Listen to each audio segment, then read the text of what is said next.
Record prize money, a record number of teams, and bigger TV coverage than ever before. Does the scale of this month's Women's World Cup show real progress is being made for female athletes? Or is it all hype and no substance?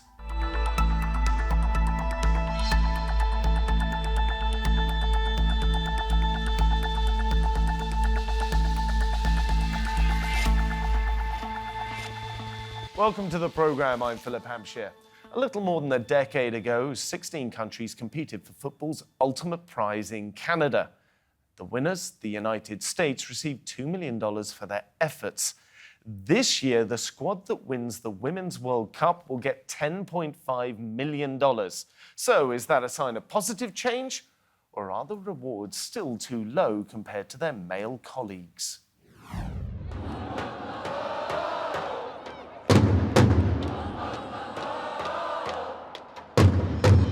The Women's World Cup puts female sports centre stage, but it doesn't come without challenges. It's being held in Australia and New Zealand, time zones challenging for two of the biggest audiences in the US and Europe. And even some of the more successful countries don't have a professional league functioning. Sponsorship has increased, and imaginative ones like this by the French national team sponsor are helping to bridge the gap. But the revenue received by the Women's Games is a drop in the ocean compared to its male equivalent. However, there are some who argue that comparisons to the men's game aren't helpful, and the women's game should be judged as a spectacle to be enjoyed all on its own. Let's discuss this with our panel today. In the studio, we have Naomi Feltham, who's a former semi-professional footballer. Meanwhile, in Sydney, Australia, we have Rachel O'Sullivan, who's a podcast presenter and co-founder of Girls on the Ball, which covers women's football. She's in Sydney preparing to cover the World Cup. Meanwhile, in Bergamo, in Italy, we have Elisavet Argyro Manoli, who is a social professor in sports marketing and communications at Loughborough University. Thank you very much, everyone, for joining me. Naomi, I'm going to start off with you if I can. So we've got the Women's World Cup coming up. It starts in around about 24 hours' time. Growth has been phenomenal in this. Are you expecting this to be the biggest World Cup ever? Yeah, I mean, the growth in the last 5 years has been exceptional. Obviously, the England women's team winning the Euros last year, record numbers, record attendances, every England game was sold out. And I think there's a real buzz about this World Cup.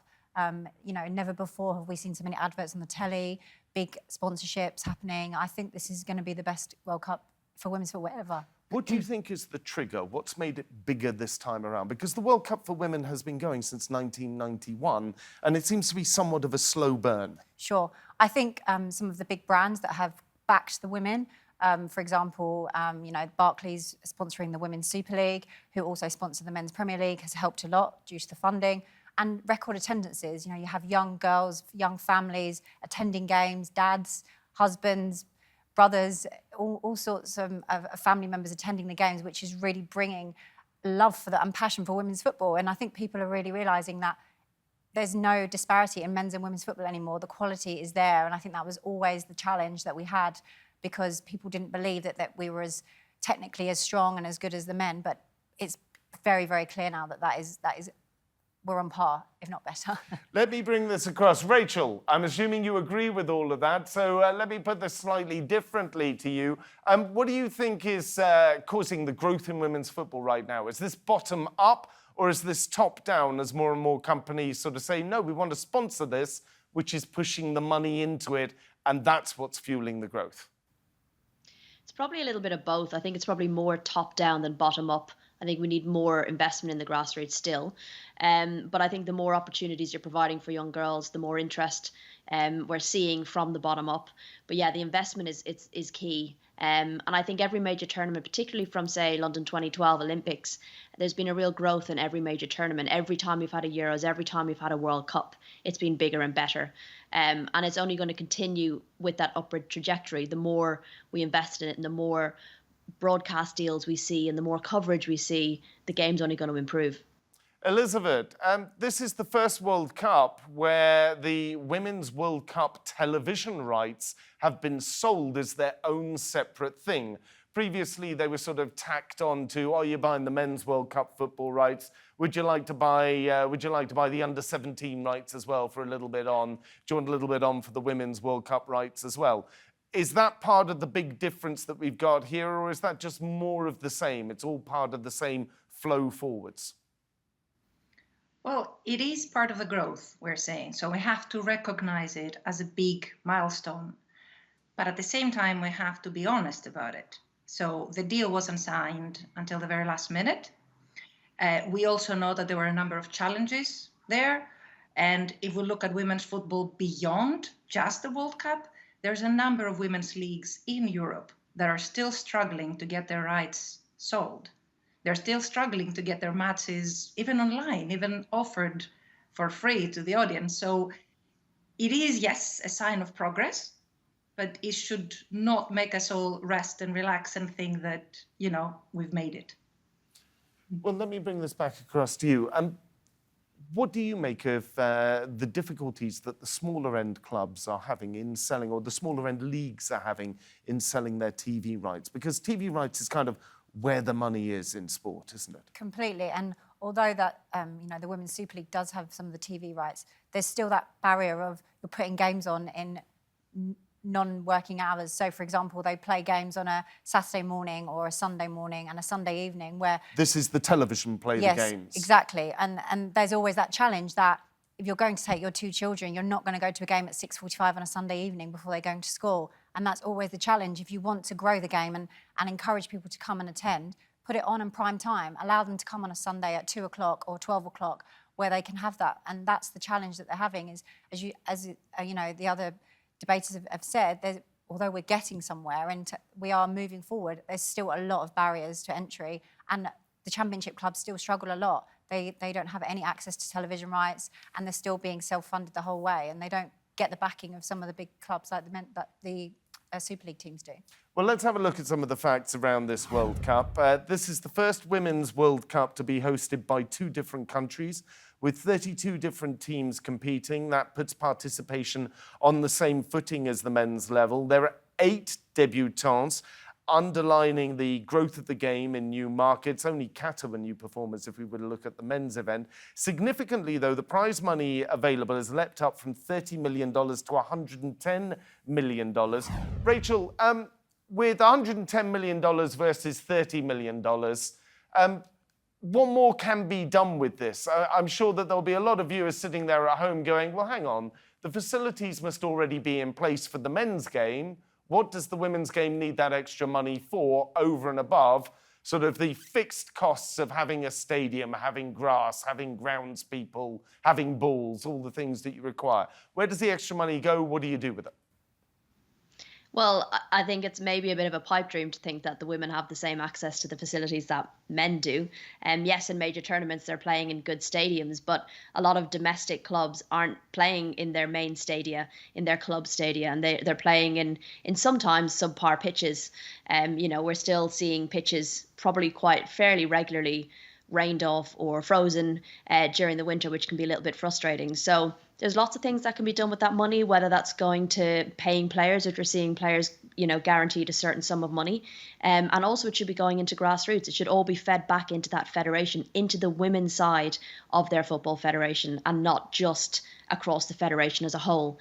So I think, more money will be needed, and it's great that it's increased. But as the others have said, we're not going to rest on our laurels and kind of accept that now. There's still a long way to go.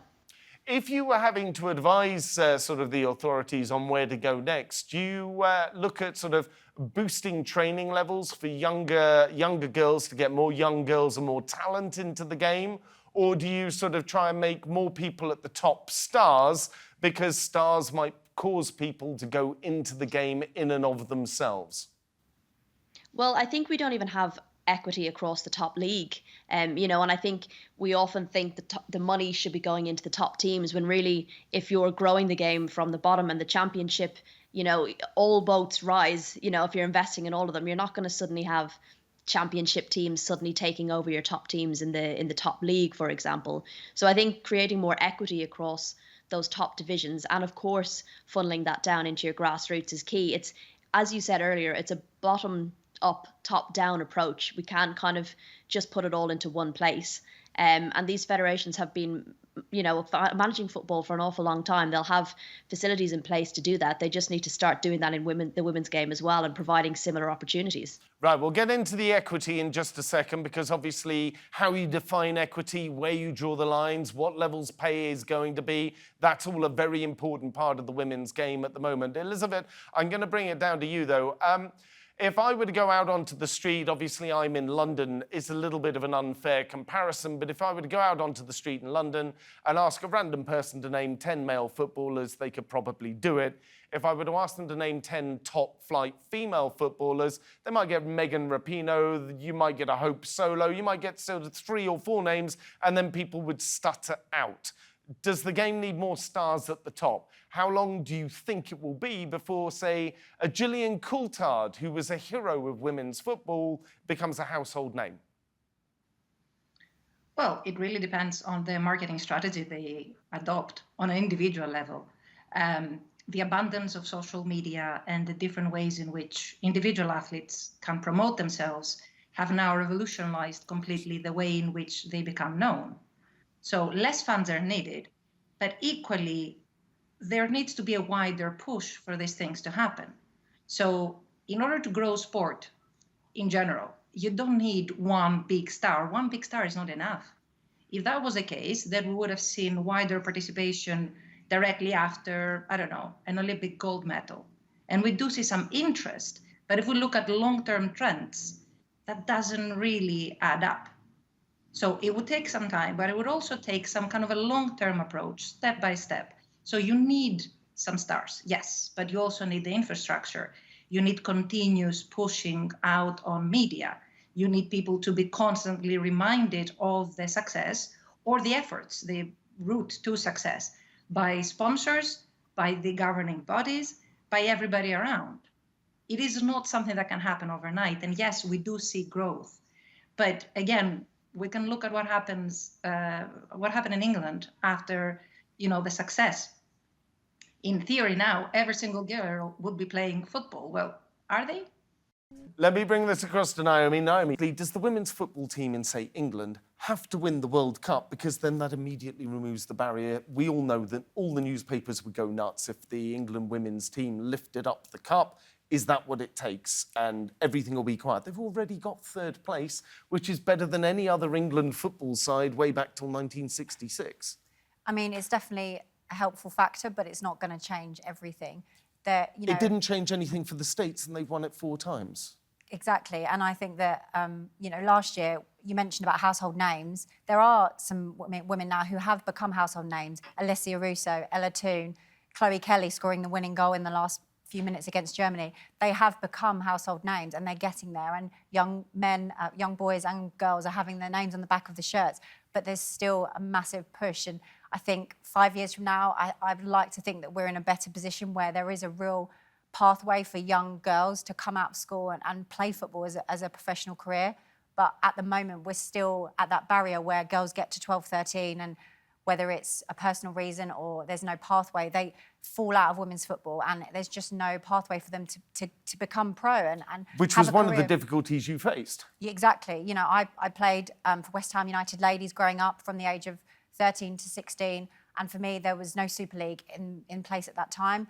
And the pull factor was the US, which is why I went out to the US and played football out there for 4 years on a scholarship, because every female player in the UK that got to that point at 16 and had the option to go and play in the US was jumping at the gun, because you got a scholarship, you got the option to play at a very, very high level, great medical, great facilities, great training, and there wasn't that in place here. And when I returned 4 years later, the Super League was just becoming an option, but it still wasn't there. And we've grown rapidly in the last decade, and I would like to think that in the next decade there is an option. But to answer your question, I don't think it's going to change everything winning the World Cup. It will help in a lot of ways in terms of funding and household names, but there needs to be a lot more done. OK, Rachel, I'm going to come off that with probably the most controversial question I'm going to ask you today, which is, based on that question and answer, what do you think England's chances are of winning the Women's World Cup? They have probably one of the best chances they've had in over the years. Obviously coming off the back of winning a Euros. There are, of course, some pretty serious injuries to the squad, to key players, which will be the biggest concern. They've also had players retire. And I think it's, as these tournaments go on, it gets harder and harder for a team to win. While the US are still the favourites, they're not as outright favourites as they have been in the past, and they recognise there's an awful lot more competition from an awful lot more teams. So yeah, they've got a good chance, but it will be difficult, particularly due to those injuries. So I think getting out of the group, getting far into the knockout stages will be success. And whether they go on to win it, who knows? I'd slightly disagree there with what you said about the USA not, winning it and it not changing things. I think it did. When you look back at what happened in '99, that iconic Brandy Chastain celebration and the things that did for women's football in the US. You also add in Title 13, I think it's called, where access to sport is totally different over there.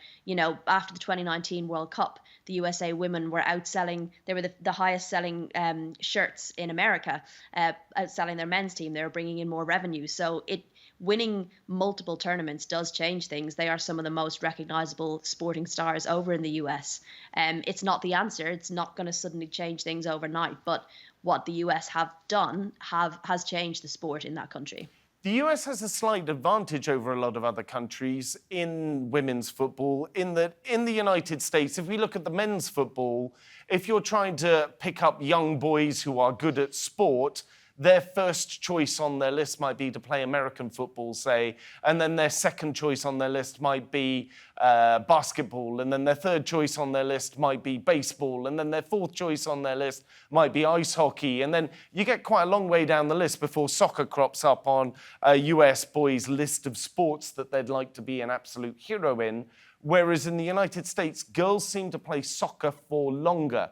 Does that give the US a big advantage, or is that advantage diminishing?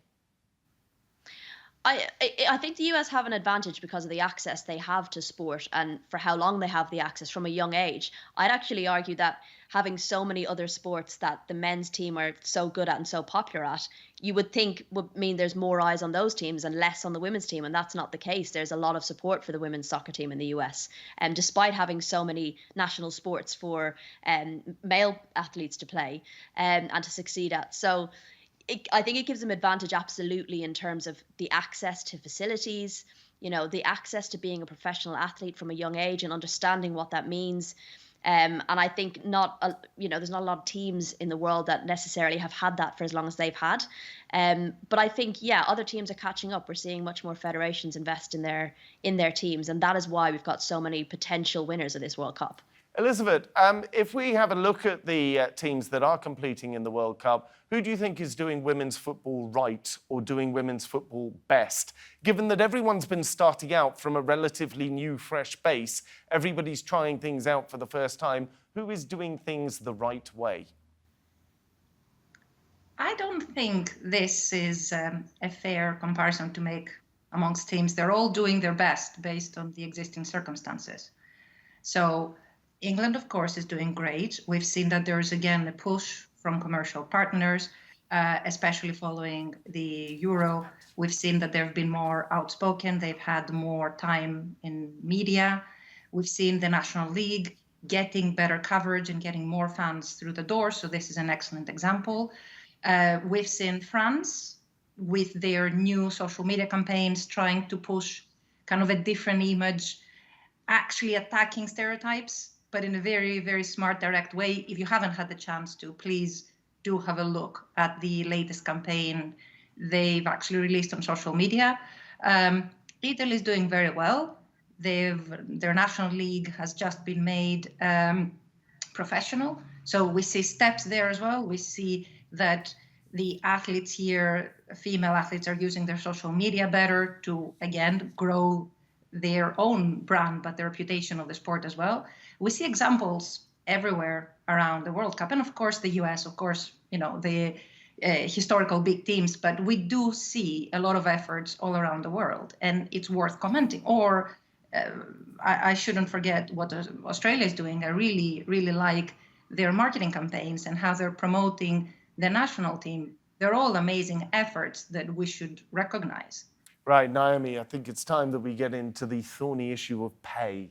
because that's a big part of any discussion of women's football. Very shortly, within a few moments, a conversation will come up about should women's footballers be paid the same amount as male footballers? What's a fair dividing line?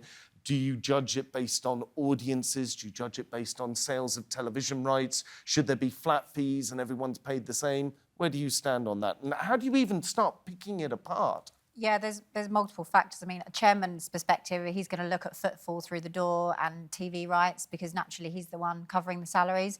But ultimately, if you don't pay enough people a full-time salary, you're never going to get the full-time quality because you've got the likes of Chelsea, Arsenal, Man City, Man United, who are full-time, compared to a team like Leicester, who were promoted they went full-time, but they weren't full-time for a period of time, which meant that the other teams are always going to have an advantage over that. You look at the championship teams, very few of those teams have full-time players. They're all doing jobs on the side or full-time jobs and playing football. So naturally, you're never, ever going to be able to compete at that level and have a career path in it if you're not playing full-time. You know, you look at men's teams, probably anywhere from League Two up to the Prem, they're all playing full-time, if not some even in the National League, arguably. So that's nearly 5 leagues playing full-time, whereas in the women's team, we barely even have 1 league. So naturally, you need more players playing full-time to have a salary to compete. Rachel, let me bring this up to you. The issue of fair pay, obviously you've got to put quotation marks around fair because whose definition of fair? Is it equality? Is it equity? How do you start breaking apart this incredibly thorny issue? Well, there's a difference, I think, between fair pay with your national team, equal pay with your national team. I don't think any Arsenal player in the women's team is asking to be paid the same as the men's players in the men's team. That's a different issue. I think in the national teams, yes, players should be paid the same. They're both representing their country. It's the same job. And the money goes back into the federation and, back into grassroots, whatever money's brought in. So that, for me, is a separate argument. Within the game, though, players are asking to be paid fairly so they can play football professionally. And a lot of the time we forget the context around women's football. You look at England, for example, where it was banned for 50 years. And there's this expectation that you have to get to a certain level before you deserve to be paid a certain amount or before you deserve to be put on TV. And you can't do that if you're not being invested in and you're not given the opportunities and the facilities to play full time. You only need to go back 10 years ago. Goalkeepers didn't have goalkeeping coaches. That was an area people love to pick out on women's football. How can these keepers get better if they're not getting access to the right facilities and not training full time? So it's a little bit chicken and egg. Men's football wasn't at the standard it's at now 100 years ago because there wasn't that same kind of investment. So until you invest in the sport fully and give them the same opportunities to play full time professionally, then it's not going to grow. So that's where my argument would be. You have to invest, allow them to play full time for the game to grow and continue to grow. It's not going to happen overnight. Elisavet, how do you view the issue of equity in pay? Well, I'll ask a different question.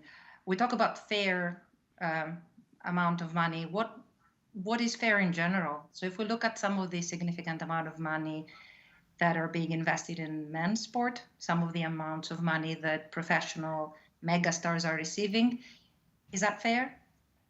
Because we are talking about, the financial sustainability of the football ecosystem, and yet we're asking questions of how can we make it happen? Well, by somehow redistributing the already existing wealth. So it might be that, maybe professional women footballers cannot earn the millions that men are, but maybe men, professional footballers don't need to earn that much money. Maybe some of this money could be invested in grassroots. They could be invested in grassroots girls, women's side of the sport. They could be invested in competitions for those kind of lower leagues to help them develop. They could be invested in facilities that are accessible to all. So there is a long scope, a big scope, a wider idea of how can we make football sustainable. How helpful are the continual and relentless comparisons between men's football and women's football? Do we need to get rid of this continual linking between the two and actually almost treat them as different games? Well, they are part of the same ecosystem, so we can't really separate them. we have to appreciate that in a way they are symbiotic. So they are governed by the same organizations, they could be using the same facilities, so they coexist, and in a way they can help each other rather than compete with each other. So we can look at the example of men's sport and try and see what mechanisms we can develop. And by we, I am talking mostly about the international federations, but what mechanisms can be developed that can allow women's sport to follow a same pathway as men's sport. Maybe this time, since we already have learned our lessons in terms of financial sustainability and business sustainability, then maybe we can learn from the lessons and not make the same mistakes whilst developing the sport. But avoiding that comparison, I think we can't really achieve that. They are two sides of the same coin. Well, Elisavet, Rachel, Naomi, thank you very much, all three of you, for joining me. I'm afraid that's all we have time for today's show, but you can see more discussion and debate if you head on over to our YouTube channel. Just go to YouTube and search for Roundtable TRT World.